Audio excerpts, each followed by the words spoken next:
Hi everyone, welcome to another fresh shadowing session. I'm Carolina, I'll be your facilitator for today. And today we have Dr. Ashley, who's a pediatric dentist, and she'll be sharing her experience with us. So Dr. Ashley, whenever you're ready. Hello, everybody. My name is Dr. Ashley. I am a new grad dentist, and by new grad, I'm talking about like 5 months ago. So I just graduated from dental school, and I'm currently in pediatric dentistry residency. I moved across country in order to attend an amazing program.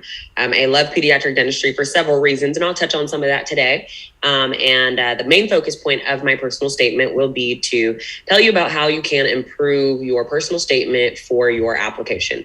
I know most of you who are watching this are probably aspiring dentists, and it would be very valuable to get some tangible skills on how you can really create the best application possible. So for a little bit of background about me, I went to the University of Texas at Austin for my undergraduate degree in human development and family sciences. My degree focused a lot on child development, peer relationships, Thank you. So my degree focused a lot on child development, peer relationships, and I really got to focus on how the interactions that we have with other people shape our development and who we ultimately become. In undergrad, I started working with students on their applications. So I was doing mock interviews, I was doing personal statement reviews, and this was prior to me actually applying for dental school, but I worked at a job that worked closely with admissions of all the different dental schools in Texas. And so they kind of equipped me with the skills to do so.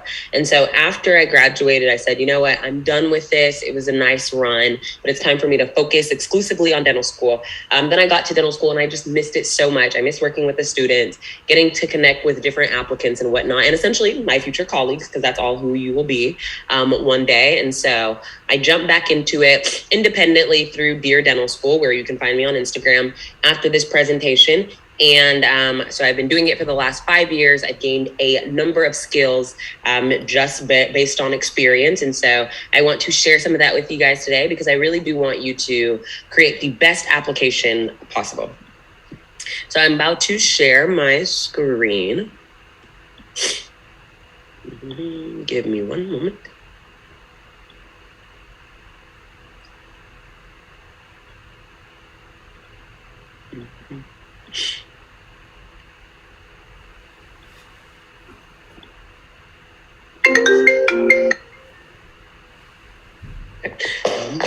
Let me see, share screen. Here we are. Normally I would ask, can you see my screen? But I'm going to trust in the technology that you can see my screen.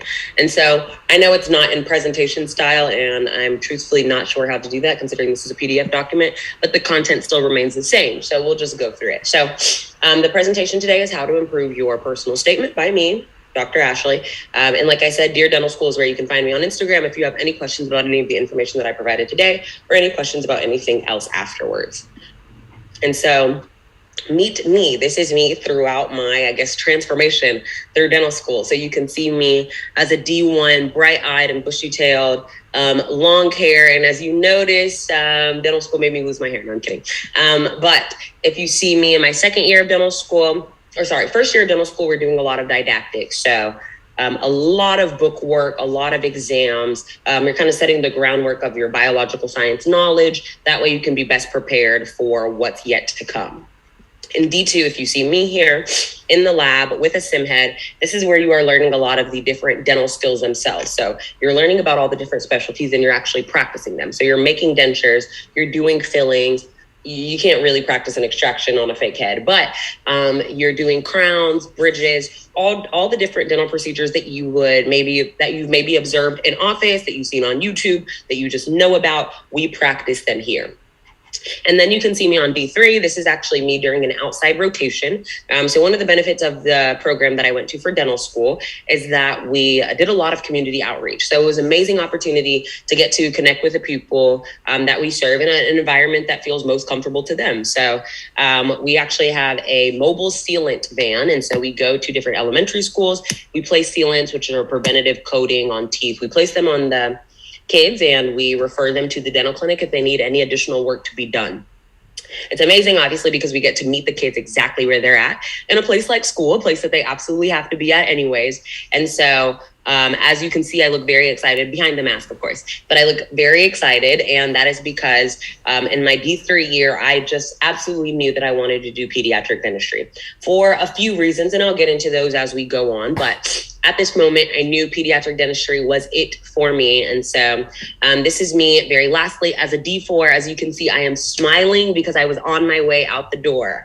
While dental school was a blast, it was incredibly challenging, by far the hardest thing that I had ever been through academically, but it has helped shape me into who I could or who I am becoming today as a clinician, a person, and all the way around. So this is me here, D4. By D4, you are treating patients, about 2 patients a day. And so you treat them. Sorry, give me 1 second. I hear notifications popping up in the background, and I want to figure out if I know how to silence them so I do not further disturb you all.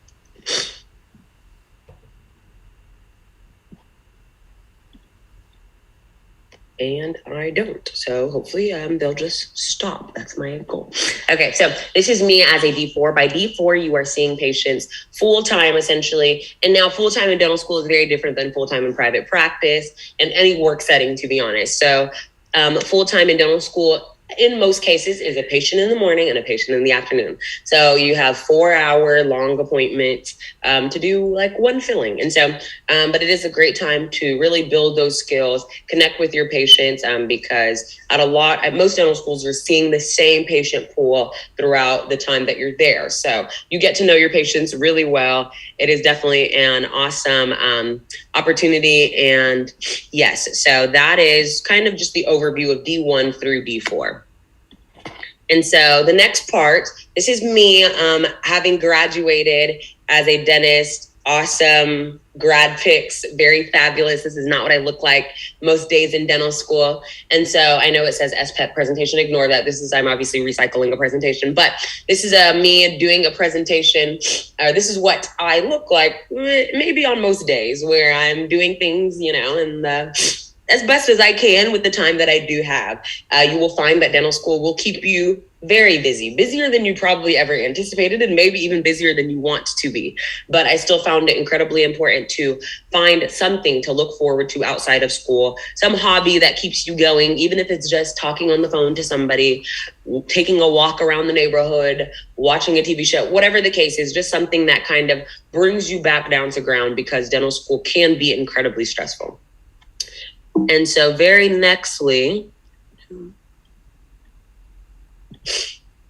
these are different pictures of a lot of the amazing people that I have met through dental school. And I put this in here to remind you that you do not do any part of this process alone. And so that includes the place that you guys are at right now, where you are either maybe just taking your prereqs right now, or maybe you are already applying for dental school. Perhaps you have already applied and you're just interested in gaining some more information.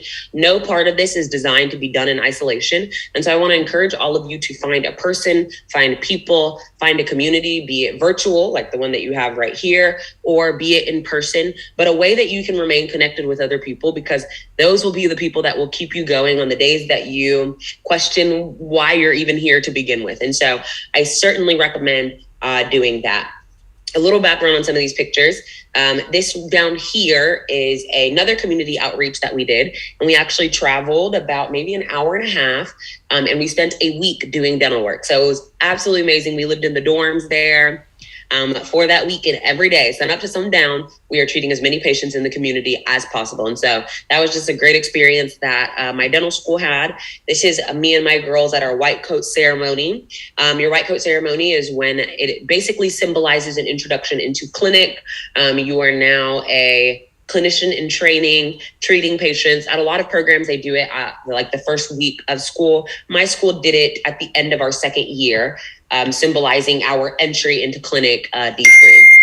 These up here, just some of my friends in dental school. You will meet some of the most amazing people in the world in dental school. It's definitely quite an experience to be able to bond with those individuals. And right here, these people have my heart, because in the center are the students that I actually taught chemistry for the DAT. So After my first year of dental school, I taught in an enrichment program that my school hosts. And if you want any information about that enrichment program, again, just send me a message on Instagram because I'd be more than happy to give you some information about it.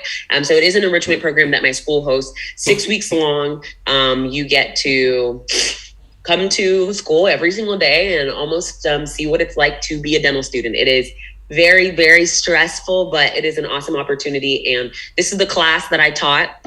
I love them. And a lot of them are currently in dental school, and it's amazing just seeing life come full circle.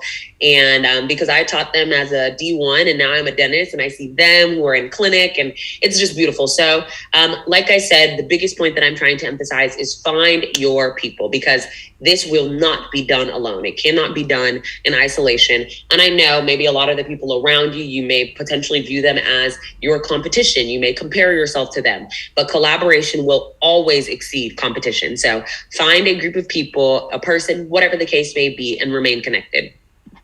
And so now I just want to go into some different tips that I have for your personal statement. And you'll see different excerpts of like these kind of cutout pages. This is from a guide that I wrote. Now, this guide is for people applying to residency. However, I do have a guide for people applying to dental school. The guide is completely free, and I will give somebody the link. I don't know how this information is distributed, if at all, but if you're interested in getting the guide, like I said, it's completely free. If you're interested in getting the guide, message me on Instagram. I'll also give the information to the host as well. I don't know if they have an email list, and potentially they can distribute it to you as well, so you can sign up to get your own copy. And so I'm just going to go over some of the different tips that I have for a personal statement, and I'll read to you examples so you can kind of see exactly how these tips are being utilized in a live example. And so my number one tip is centering yourself. And I know it seems trivial almost because it is a personal statement. However, what I find is that a lot of times students or applicants will put the attention on the person that maybe led them to dentistry, or the person that inspired them to pursue a career in dentistry.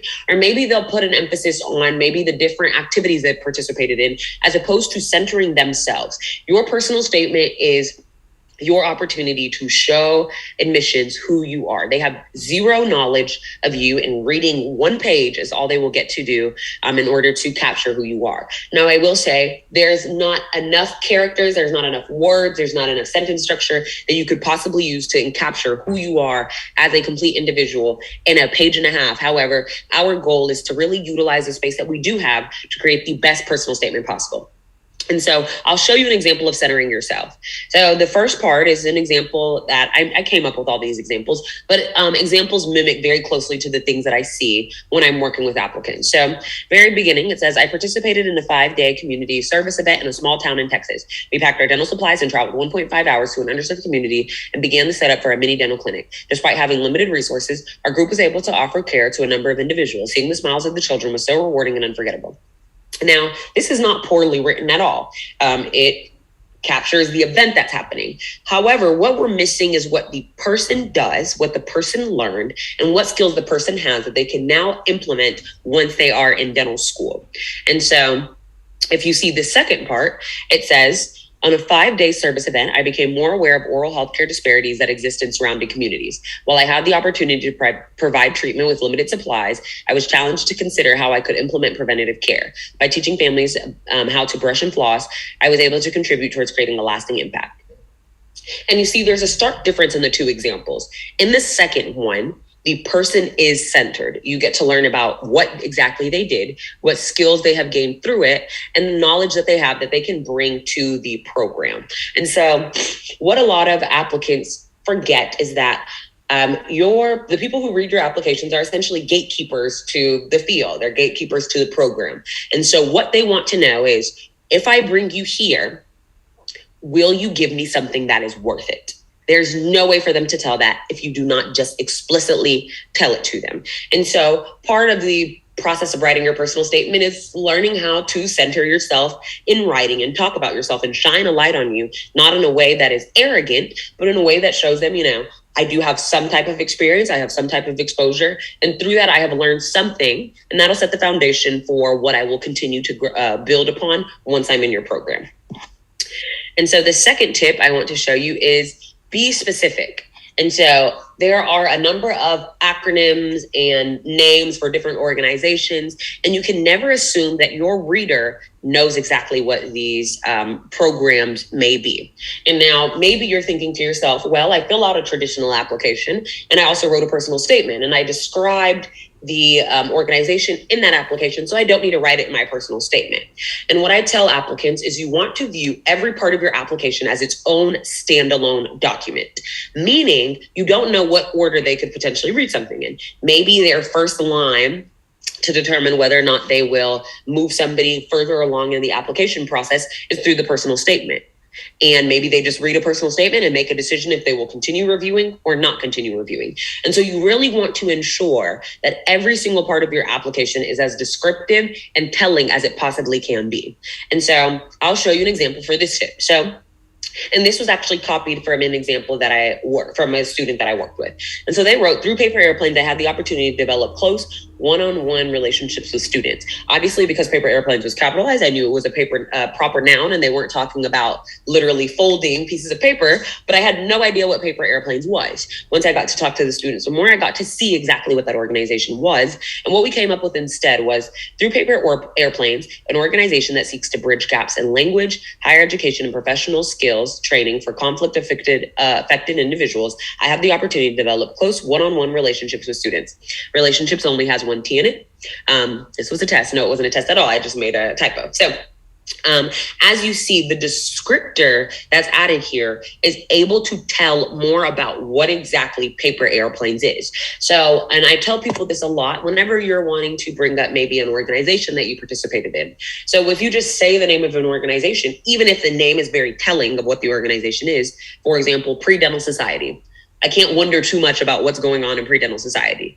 However, describe exactly what it is that you either participated in, the community events, whatever the case is, anything that can get your reader to learn more about you in that limited space is what is going to benefit you the most. And so the next tip I have is to tell stories and to avoid lists. The examples that I give applicants every single year is, imagine I sent you to the grocery store, or imagine two different people send you to the grocery store. Person A rattles off a list of grocery items they want you to pick up. You can't write any of this down. Person B, however, describes a recipe to you. So let's say person B tells you, you know what, I want to make a Mediterranean dish. For the grain, I want it to be couscous, but I want to have some aromatics in it. So go ahead and pick me up some garlic and some onions as well. For the protein source, I'd like to use salmon. So don't forget to pick up some salmon. And I want it to have a nice herb crust on it. So pick me up some black pepper, some thyme. Whatever the case is, you are more likely to remember which of these. Normally, this is an interactive presentation, but as you're at home, you are more likely to remember B, the person who gave you a recipe, who described something in context. So even if you don't remember garlic, maybe you remember the fact that they said, oh, they want aromatics in it. Okay, what was it? Garlic. And so that is the benefit of telling a story instead of just listing off information. I talk about this at great length with mock interviews because it's a common error that I see students make whenever they're in their mock interview, because let's say, and I'm taking a little pivot, but just so you can see it fully. So let's say I ask a student, what is your strength or weakness? What are your strengths and weaknesses? And for their strengths, they tell me I'm optimistic, I'm persevering, I am kind, I am compassionate, I am empathetic. That is all wonderful. However, I don't get to see any of it in action. I don't get to frame a story around these different qualities that you listed. And when you walk out of my room, I'm not going to remember what words you said. Maybe I'll think you said, okay, she's nice, she's compassionate. I don't remember the words, especially when there are so many synonyms to the words that you use to describe yourself. So telling a story is the only way to paint a clear picture. It's the only way to defend your stance and to really back up the information that you provide for your for any admissions committee. So instead of, I was a leader in Student National Dental Association, Student Council, and Pediatric Dental Society, consider, I promise I am only popular when I am doing presentations or mock interviews on my computer. No other time are people contacting me this much. Sorry. So consider serving in different leadership positions. I learned how to advocate for the needs of others, find mutual understanding and opposing viewpoints, and highlight the strengths of others. So you see a very stark difference. In one, I list off the different organizations that I was part of. Congrats, but they don't really know what any of that means. But then in the second part, you see how I talk very specifically about what it is that I gained. I told a story. I talked about how working with these different people, I was able to kind of find that middle ground, even though people may be having opposing viewpoints. And that allowed me to highlight the strengths of others. So I tell a story instead of just listing off information for them. And so the next tips, I don't have specific cutouts for them because they're more so general about the framework of your personal statement. So for tip 4, circular, not linear. And what exactly do I mean by that is you want your story to come together. You want a full circle picture to be painted as you work on your personal statement. And so again, in that guide that I have a list of questions that'll prompt you just to think about your personal statement. I mean, it'll ask you, what is your motivation to pursue this career? What introduced you here? What is it that you want to gain? What do you want to give? Whatever the case is, all of those will start to come together and you'll start to see common threads and themes throughout your personal statement that kind of help you make it that full circle picture. And so I'll give you an example. For me, like I said, my degree was in human development and family sciences for undergrad. Like I said, I studied child development, peer relationships, a lot of through that had to do with the development of humans. Okay. Once I was in dental school, I taught students. Once I was in dental school, I taught students through that program. And then I also worked with students independently. So education was a very important aspect for me. So it is no surprise that one of the things that drew me to pediatric dentistry was that ability to continue educating. And so in my personal statement, I was able to bring up that information, even though by the time I was applying for residency, my major in my major in undergrad was old news, like 8 years old news, but still I was able to tie together all of those common threads. And so if you run into any issues about how can I take this element of my story and make it a full circle, please do not hesitate to reach out to me. Again, I will be more than glad to help you. And so in the next part, not what, but how. And what I mean by this is it's not about what you can do, but it's about how you can do it. It's not about what skills you have. It's about how it can benefit the field that you are interested in. One thing that you and every other person that is applying to dental school has in common is that you all want to be dentists, believe it or not. And so I'll hear a lot of applicants, and I see a lot of applicants kind of put that emphasis and focus on, their desire to be a dentist, which is amazing. Of course, I would think that you don't want to be anything else if you are applying to dental school.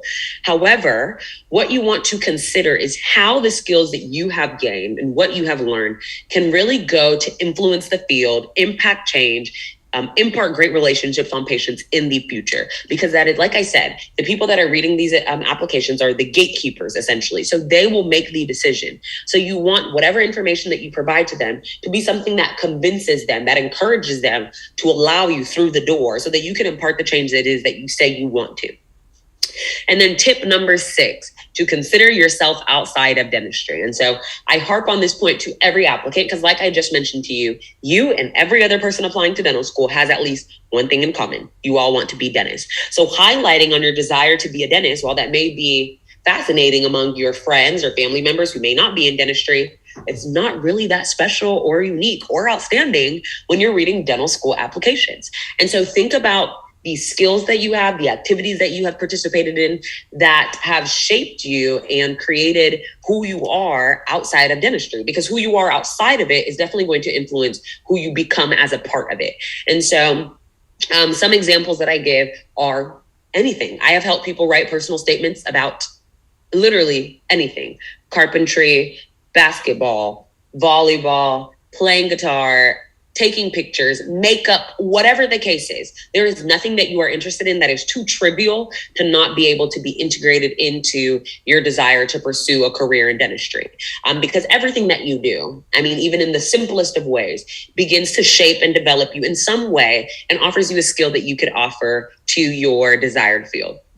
And so I will actually read you an example intro, and I'm actually going to turn my light on. So I'm going to stop my video so I can go turn my light on. Okay.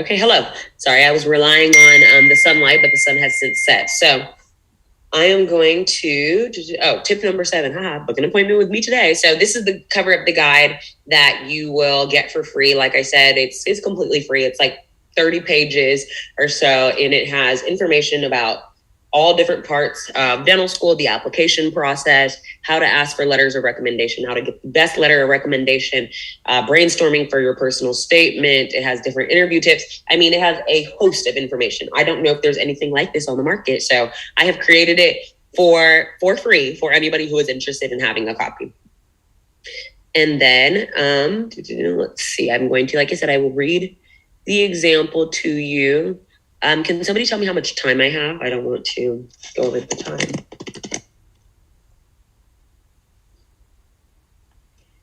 We have like about 35 minutes for the hour to be completed. Oh, beautiful. Okay, we have plenty of time then. Beautiful. Okay, so let me read an example to you.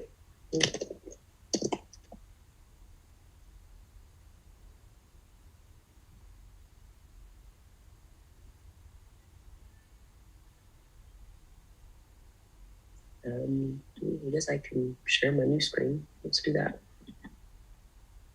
Okay, so this is my other guide. Like I said, this is the one that I copied excerpts for the presentation. This is my guide for people applying to residency. Yes, this is my guide for people who are applying to residency, the big guide on applying to residency for little teeth. Get it? Pediatric dentistry. Okay. I'm very proud of that. So this guide is also available for free. So if you know somebody who's already in dental school, interested in the residency program, send them my way because I'd be more than glad to give them this information as well. So let's scroll through until we can find what part I am looking for. But like I said, the pre-dental guide is structured very similarly to this as far as like density of information and whatnot.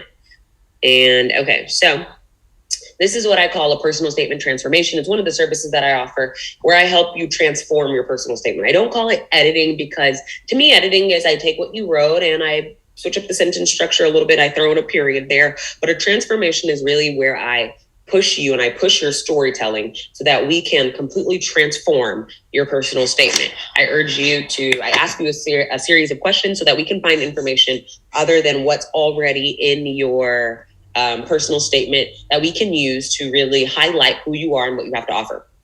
And so the example that I'll read this is the original. Let's do that. Okay. So this is the original personal statement that somebody brought to me. And now, mind you, they're applying for pediatric dentistry residency at this point. So, Nanny P, what is a black spot on her tooth? My best friend asked. As a current first-year dental student, I was eager to put on my dental hat and take a peek. As I laid her 4-year-old daughter on the couch, head in my lap, I was shocked to find that she had a cavity on her lower right molar. As I continued to look around, more black spots revealed themselves, and my disbelief grew greater. My friend began asking me questions like, at what age should her daughter start brushing? Was fluoride-free charcoal toothpaste ideal for a toddler? And at the time, I didn't quite have the answers. All that I knew was I could be the one to educate my friend on proper oral care for her children, and this birthed a desire to pursue my vocation in pediatric dentistry. Wonderful. Like I said, at this point, I don't read any bad personal statements. Everybody comes with a good personal statement. My goal is to help you make your personal statement better. It's to help you make your personal statement great. And it's essentially to help your personal statement have a lingering effect. And now when I go into like mock interviews and whatnot, I talk about the lingering effect more. But essentially, you have to realize while you work on your application, you only read your personal statement. Perhaps you may read a few personal statements of maybe your friends around you and whatnot. But at most, we'll say the average applicant is probably reading 2 to 3 personal statements when they are submitting their personal statement. Now, the person who is reading applications could be reading anywhere from 50 to 100, 200, 300 applications. And so your job is not just to have a good personal statement, one that has an impact while they're reading it. Your job is to have a lingering personal statement, one that they think about after your interview is over, one that they labor over not after your interview, one that they think about after they've reviewed your application, one that draws them back to who you are and what you have to offer so they can continue to recall your information. And so I will show you the transform personal statement, which reads, when I walked through the doors of my dental school to pursue a new passion, I walked off a basketball court one last time. From age 4 to 24, I dedicated most of my free time to this sport and spent summers fine-tuning my skill and mastering my craft. I played basketball as a full-time undergraduate student, and I served as team captain and the liaison for the student-athlete advisory committee. Through basketball, I fostered a sense of I fostered a commitment to self-betterment, not only for myself, but for my team. Humbled enough to learn from others, yet confident enough to rise to the call of leadership, I became teachable and then applied my knowledge when working with others. I learned how to fail gracefully, win modestly, and work relentlessly when met face-to-face, quite literally, with challenges. When I played my last game to conclude my 20-year commitment, I walked away with indispensable lessons that have shaped me, set the foundation for my career in dentistry, and developed the character that residency and pediatric dentistry demand. And so as normally this is the part where I see people's face and they're like, and it's like settling in. So I'm feeling your face from wherever you are located right now. But you see the stark difference in this personal statement. I used basically all of the tips that I talked about. I centered herself. I talked about her as the focal point of the personal statement, whereas in the original, the focal point was her friend's child that she was examining at that moment. I challenged her to see herself outside of dentistry. And so this particular applicant included nothing in her personal statement about playing basketball. But the more we got to talk, I realized that she played basketball for 20 years. And she was only like she was 27 at that time. And so I'm like, anybody who can dedicate 20 years to one task probably has some great skills that they can offer to a field of dentistry. And so that is what I challenged her. I told you guys I'm popular when I'm busy. And so I challenged her to consider those different skills that she had outside of dentistry so she could see how she could impart those in dentistry. If you notice, we talked very explicitly about what she was able to do. Like in this part where she failed gracefully, win modestly. We talked about her ability to better herself, not just for her own benefit, but also for the benefit of the team. And this is just the introductory paragraph, but in the introductory paragraph alone, they get a great amount of information about who she is, what she can do, what she can offer. And while we mentioned basketball, I don't make basketball the focal point. I make her as a basketball player for 20 years the focal point. And so you get to see how the personal statement is transformed. And yes, okay. So that concludes the personal statement portion. And now I'm going to go back to the old presentation. Does anybody have any questions? I'm kidding, obviously, because I know there's nobody here. So I'm going to go back to the old presentation. I'm sorry. Okay, so like I said, obviously book an appointment with me. Get your copy of the free guide. Let's talk. Let's work together.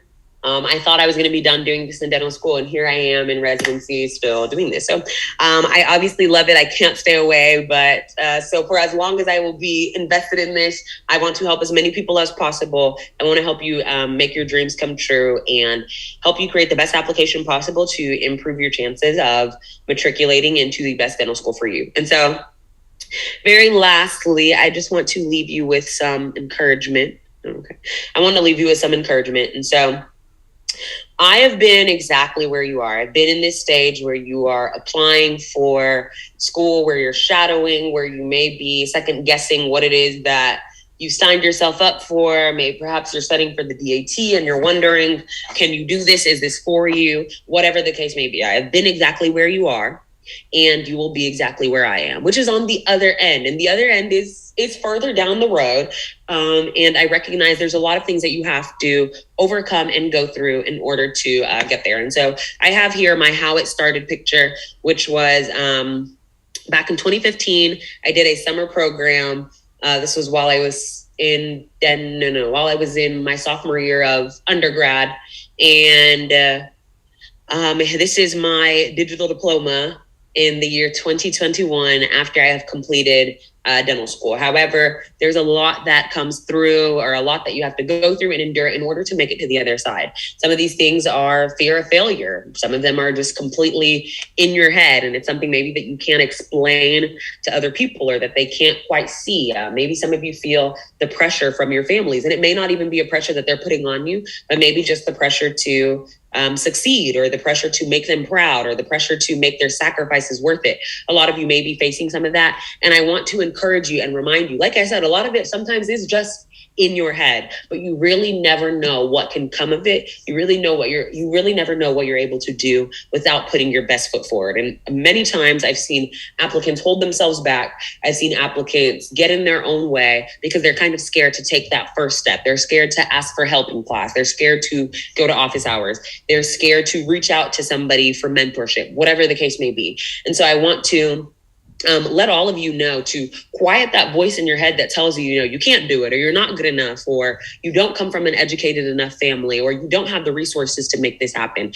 And entertain the thought that it can happen for you, and great things will be yours, and you can become a dentist, and you can get into dental school, and you can work through these challenging classes, and all of the other things that you have to overcome in order to get to that first point.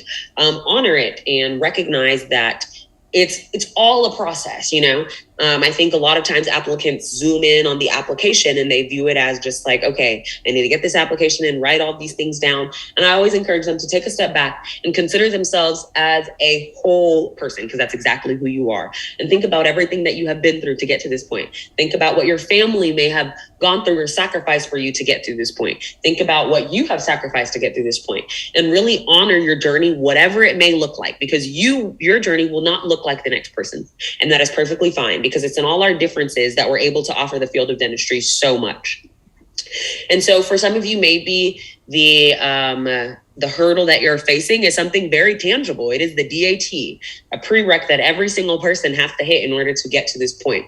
And again, this is one of those things that I want you to reach out for help. I want you to get tangible resources that will benefit you. And I also want you to hone in on the focus and discipline that I know that you have so that you can prepare for this exam. I tell every single applicant, I do not care how much you hate the exam. It is a stepping stone to get to where you want to be. You will not be taking the DAT forever. Actually, I was thinking about doing something where I retake the DAT as a dentist now and just see what score I get, to really let people know it's going to be okay if you don't do that great. Because obviously as a dentist, if I'm not scoring that well in the DAT, then that lets you know something. However, like I said, it's a stepping stone to get to where you want to be. Do not forget that. Do not let that stepping stone be what keeps you back from the door that is far ahead of it. And so find the resources that you need. Like I said, whether it's finding the people that you need in order to have that camaraderie or that accountability, find that and hone in on that so you can do as well as you need to do for this exam.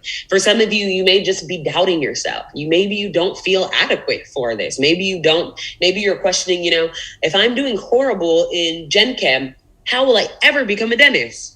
And again, like I said, I just want to remind you that this is just a period in time. This is a stepping stone. You will continue to gain skills. You will continue to gain knowledge. You will continue to refine yourself, and you will continue to become a better student, a better person. All of that will contribute to you being able to become the best dentist possible. Everything, I always tell students, I really struggled throughout dental school. Very much struggled throughout dental school. If you go on Instagram, you'll see some of my accounts, me crying, all this other stuff, getting through, just to get through dental school. And one of the things that I really harped on and that I learned and communicated to students was, it's okay to suck at something. I think in healthcare, we have this idea that our first attempt at something has to be streamlined and perfect, which really makes no sense, because I don't know about you, but I don't think I came out the womb knowing how to do dimensional analysis and all that other stuff that they taught you. So that is my encouragement to you, that it is okay to be bad at something. You are trying something for the very first time. You are going to create the brain connections. You are going to learn the skills. You're going to continue to refine and develop your approach in order to improve at it. And if you have the mindset that it is okay to suck, because it's your first time trying something, but you are committed to getting better, I promise you that alone will serve you so much better as you progress through dental school and practice. Some of you may be facing rejection. Maybe you already applied. Maybe you did all the steps. You did the DAT. You did the application. You heard nothing. Maybe you went for an interview. You didn't get the response back that you desired.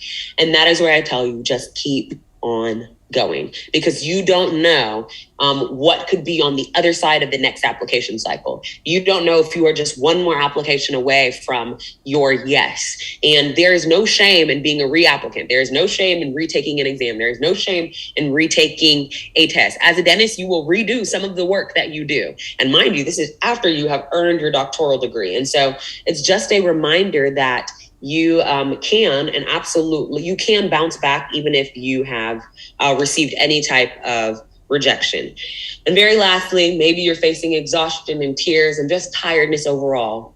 And to all of you, and I know a lot of the beginning portions is me telling you, keep going, press on, but it is incredibly valuable to rest. At every part of this journey, you will need to rest. You will need to slow down. You will need to take a seat back and just evaluate your performance to see how far you have come.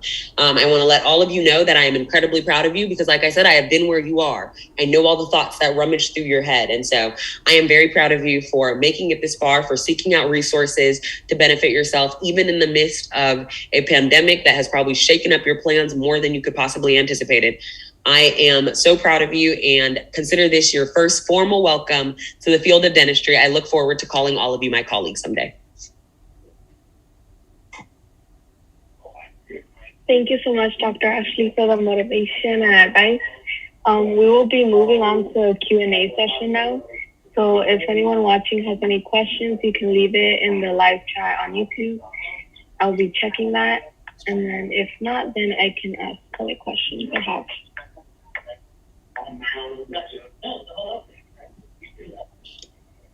So one question, I know you talked about briefly of the dental school interview about telling a story instead of listing out like your accomplishments, but do you have any other advice for the interviews or any tips on how to prepare for it? Oh, absolutely. Okay, I'm going to change to show myself. Let me see, how do I do that? I guess stop share. Okay. Hello. Okay. So yes, I have a plethora of tips for the interview. Now, the tips do vary because sometimes the tips are just dependent on your strengths, your weaknesses, areas that you need to work on. And so that is why I offer mock interviews where I get to see you one-on-one and see the areas maybe that you are struggling in without even realizing it. So outside of like telling stories, and I'll maybe tell the tips through some of the mistakes that students make that they don't necessarily realize. And so your job essentially through your interview is to promote yourself. I know it feels weird to feel like a billboard or an advertisement, but that's essentially in the most professional way possible. That is what you are doing because there's no way they will get to know anything about you otherwise. And so outside of just integrating examples in order to kind of strengthen that interview, another tip that I always give students is to introduce yourselves. And that is one of the most basic tips that I give them. And it sounds ridiculous, but I can't tell you the number of times that I've done a mock interview and they never introduce themselves. And so you want to, like I said, if our goal is to create a lingering effect, we are wanting to create as many possible brain connections with our information because that's what they're going to be able to recall afterwards. And so the more you, or when you first say your name, there's a connection that goes off in our brain. The same way when you hear somebody's name being said, either you say it again in your head, either you repeat it back to them, you do something so that you can store that information in your head. Because obviously somebody has provided you valuable information such as their name. And so it's the same thing that we want to do in our interview. Introduce yourself so they can make that initial brain connection of who you are in their head. Prior to your interview, they've only seen your name written on a piece of paper. Perhaps they're not even pronouncing it correctly. Maybe you can give them an easy way to remember it. Something that I always told my interviewers is my name is Ashley, Ashley without the E. My parents didn't know how to spell it. They immigrated here, whatever. They loved the name, but had no idea how to spell it. So right then and there, and it's calculated, obviously, right then and there, one, they know my name is Ashley. Two, they remember my name is Ashley because it's Ashley without the E. And I tell you that has a strong impact because in the program that I'm in right now, my residency program, it's maybe like week 3 of the program, and I'm cracking a joke with my program director, and he was like, slow down now, Ashley without the E. And so that lets me know, okay, this is months later after my interview. I interviewed last year, and he still remembers that remark. And so there are ways that you can kind of impress on these interviewers. And one of those ways is simply by introducing yourself.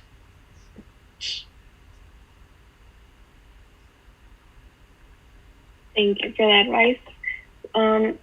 So another question is, how has COVID impacted your dental journey and how have you learned to deal with it? Great question. How has COVID not impacted my dental journey? So COVID struck my D3 year. So D3 is when you are, sorry, I'm trying to move to where the light is, or maybe my head can block the light. I don't know. So COVID struck my D3 year. D3 is when you are being introduced into the clinic. And so I spent the first semester of my D3 in clinic, mostly assisting my D4 partner. However, by my second semester, or by my second semester, when I was expected to now jump in and be able to do more treatment, we all went home. I'm from Texas, and in Texas, we did not return back to school until August of my D4 year. And so I missed all of that time. Spring semester, I missed the summer session. And then when we came back, we were only operating at 50% capacity. So then I went from doing no dentistry to only getting to do it basically a week on, a week off. And of course, it was for very valid reasons to ensure the safety of not only us, but our faculty and also our patients. However, it definitely hindered my hand skills. And so I didn't get as much practice as I would have liked to have through dental school. And I'm sure that happened to a number of other people. But one of the best ways to, I guess, kind of adapt is just to realize that you will be in the dentistry game for quite some years. So every day I remind myself that, each day is just another opportunity to continue practicing and to get better and to learn more skills and to develop new techniques. And perhaps maybe these are things that I would have learned my D4 year had I had the opportunity to see more patients and whatnot. But recognizing that dentistry is a practice, you will continue to practice it. You will continue to learn and grow and develop. I have faculty that have been doing this for 20, 30 years, plus years. And they tell me that, the day they stop learning is the day they stop. So one of the best ways to adapt is just to recognize that, you have years of learning ahead of you and you can keep pushing on despite maybe a lack of experience previously. Great question. So we have another question in the chat. Someone wrote, "Thanks for all the tips and valuable information regarding the personal statement. I would like to know where we can find Dear Dental Guide." Oh, beautiful. So in order to get to the Dear Dental Guide, you can go on. I will send you the link. Do you have the ability to share the link with people? I don't know how that works, but.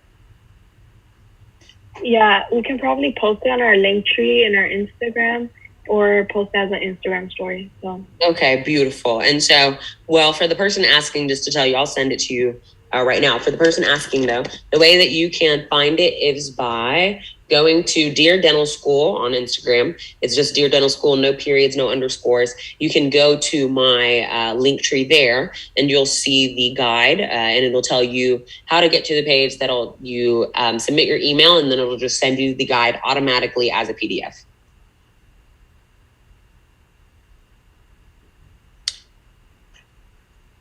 Okay, so yeah, you can find it there, or I'll ask you for the link and then we'll try uploading it on our link tree as well, so they have options.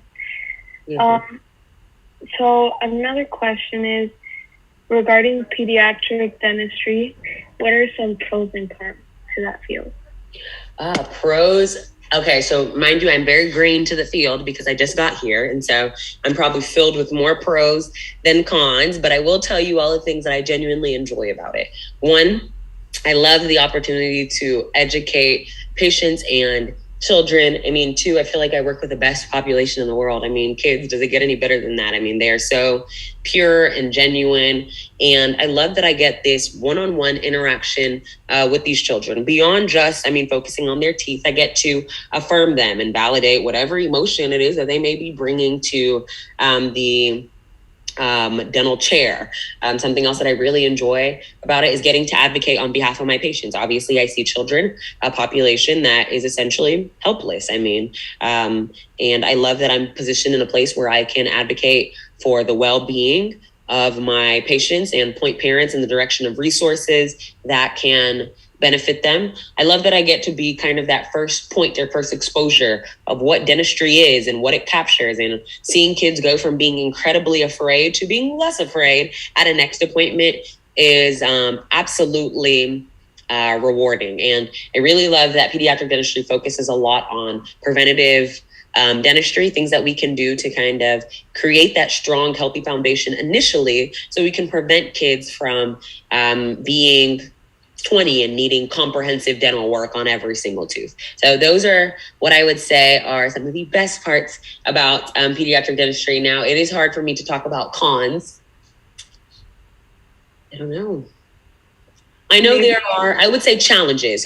Like I said, I just got here, so I'm obviously having a blast. Catch me in 5 years and I'll probably have a list of cons. But I will say one of the challenges of pediatric dentistry is definitely knowing that there's only so much you can do for a child. It's disheartening because sometimes you have this mentality that you can like save the day and you can repair every issue. But keeping in mind that a lot of children are facing other adverse circumstances far greater than what's going on with their teeth. They're far more transformative than their oral health. And knowing that, you can't really save the day. And I think it's a quick realization that comes that you do as much for the child as you can while they're in your chair. You give as much information to the parents, and then from there you hope for the best. And so, but it doesn't limit your ability to do your job. It's just understanding that you don't have control of the outcomes. I was thinking maybe another challenge, well, based on my experience shadowing, is that we had a child patient and he was very scared, like a lot of children, to go to the dentist. So do you have any tips of how to control them or make them feel more at ease? Oh, absolutely. And so we have a host of techniques that we use in order to help kids feel more comfortable. One, a lot of dental fear sometimes is like inherited, obviously not genetically, but it is inherited from the parents based on what they say. They're going to pull out all your teeth. They're going to give you a shot. And you're just like, please. And so, but some kids, it's a scary experience. Somebody's laying you back, they're in your mouth. It's very invasive. There's bright lights. I'm covered up, and so some of the things that we do, one of the techniques that we have is called tell, show, do, TSD.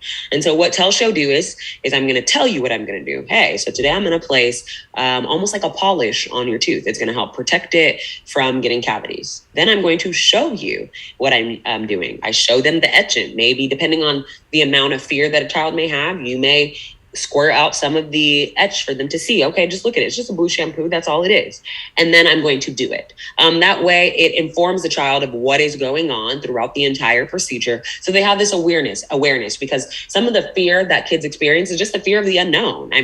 I'll just do an exam on a kid and they'll be like, are you going to pull out my tooth? I'm like, no. And they're like, okay, continue. And so being able to inform them definitely helps at least eliminate that kind of unknown of what is going on. Letting kids know exactly what sensation they may be feeling. When I'm using the drill, it's going to feel bumpy. It's going to feel cold. It may feel a little rough. I may even shake their shoulders so they can get an idea of what is to come in their mouth. And I see that certainly helps, so that at least they have an awareness of what is going on. Another great tactic that we use is counting for kids. Kids know how to count. And so when you can count things down for them or count things up for them, it gives them an idea of how long something will last. Obviously, as a child, your perception of time is not fully developed. So 1 minute can feel like an hour while you're waiting. But when I count with you, it gives you a quantifiable amount of time. So I'll tell a kid, okay, we're going to count to 10 and then I'll be done with this part. And sometimes I'll see the kids literally using their fingers to count and they'll be like, oh, you're at 10, you need to stop. So, those are some of the tactics that we use in order to kind of make dental treatment more tolerable for the children. Those are some good ways. So there's another comment in the chat that says, hi, Dr. Ashley. Thanks for taking the time out of your day to talk to us. Did you ever consider any other dental specialties while in dental school? Maybe for like 3 seconds, I considered ortho. And I feel like that's mostly because I had ortho later in life, like while I was in college. I had braces and I liked the experience, but other than that, there was nothing that really drew me to orthodontics. So for that brief second that I considered see, that's how obsessed I am with pediatrics. For the brief seconds that I considered ortho, that was about it. But after my heart was set on peds, I stayed there. Okay, and then they also wrote, did you have any dental experience other than shadowing, like, for example, dental assisting, etc., as a pre-dental? So I did not have any clinical dental experience. So no assisting or anything like that. The most I did was the summer program that I talked about. And so other than that, no, I did not do any. No, I didn't have any like assisting or dental related volunteering prior to dental school.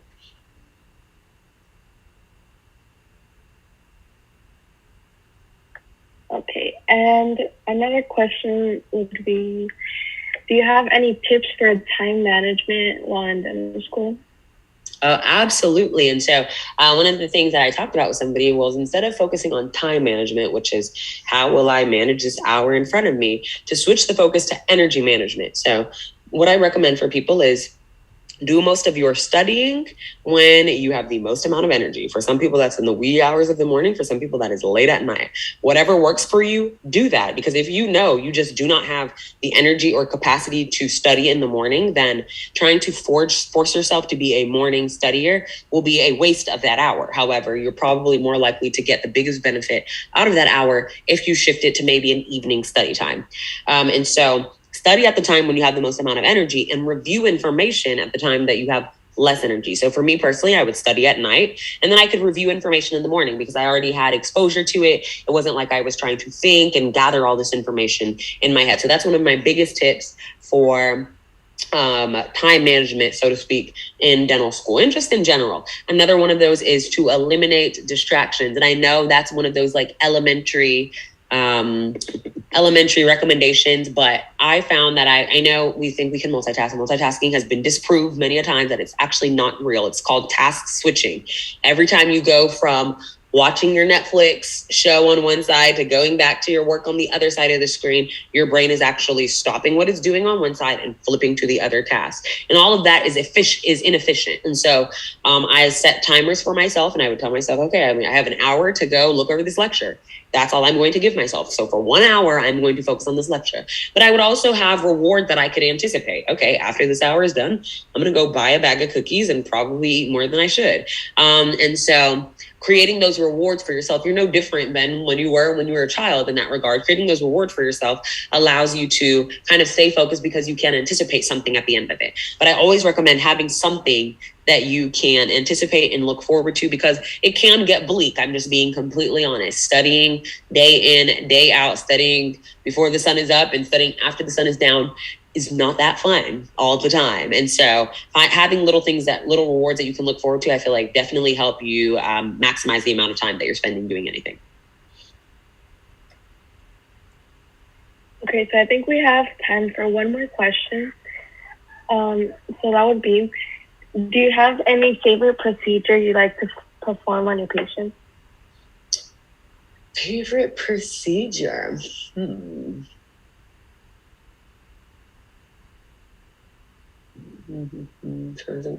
I guess the first thing that came to mind, pediatric dentistry, because it is a specialty. You have limited procedures that you're doing, and you just really focus in and get great at those limited amount of procedures. But one procedure that I really enjoy are stainless steel crowns. And so that's when we shape and reduce the tooth to put a silver cap, as some people call it, a stainless steel crown on top of the tooth.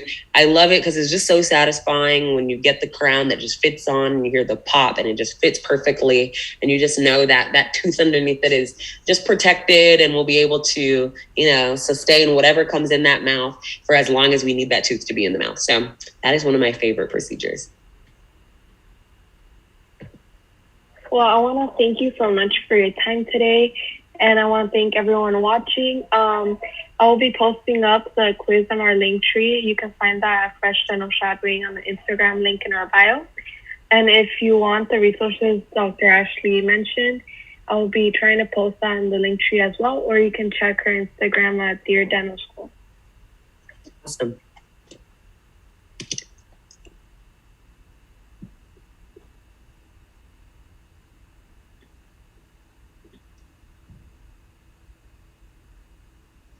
Are we still live? Yes.